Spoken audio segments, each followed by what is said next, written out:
It's a great point. It's a great point. Yeah, personally, I have this fear that democracy can only have one possible conclusion.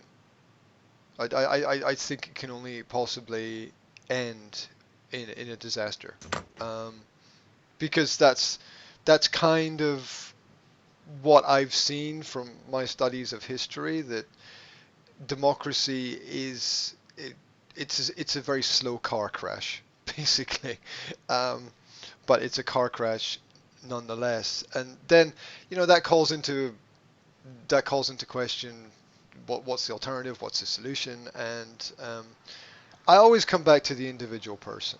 Um, the only thing that I can fully control or ever want to control in my life is me, right? And I have some influence over my partner, I have some influence over my children, I have some influence over my friends and my clients, but ultimately their decisions are their decisions. They will be influenced by my decisions, maybe, but I'm not going to force that because in my worldview, force is very often equal to failure. Um, and it's an inability. And as you said, it's sort of I, I, I believe in the non-violent approach, except in terms of self-defense. Yeah, if somebody fucks with me, I'm not gonna stand there and take it, right?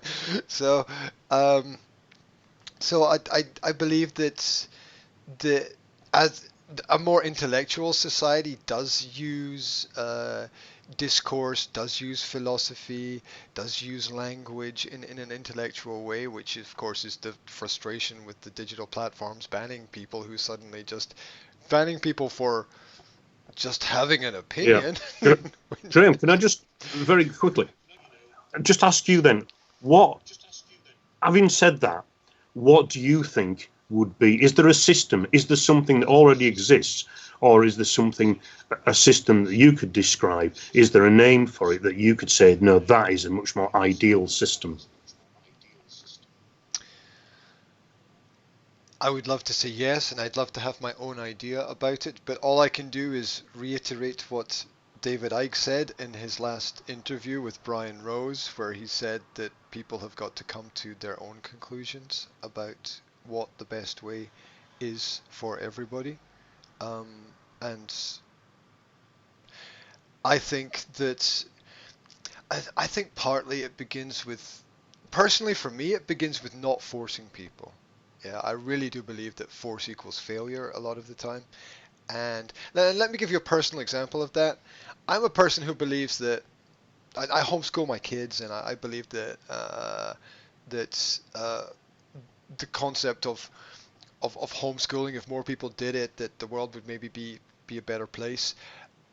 And suddenly we're in a situation where we find all the schools are closed and the kids have to be at home with their parents, and I'm really, really, really unhappy about Mm. that because it's still not through people's own Mm. volition.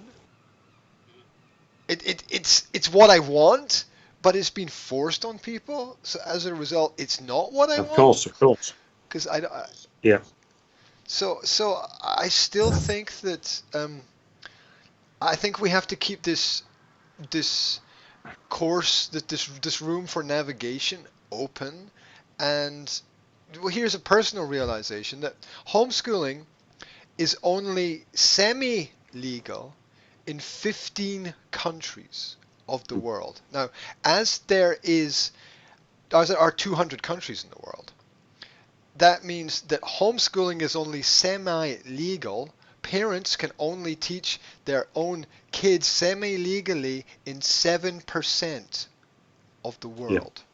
That means in 93% of the world, if parents want to take charge of their own education of their kids, of their children, they will go to prison, So, right? And and so that's where we're yeah. at.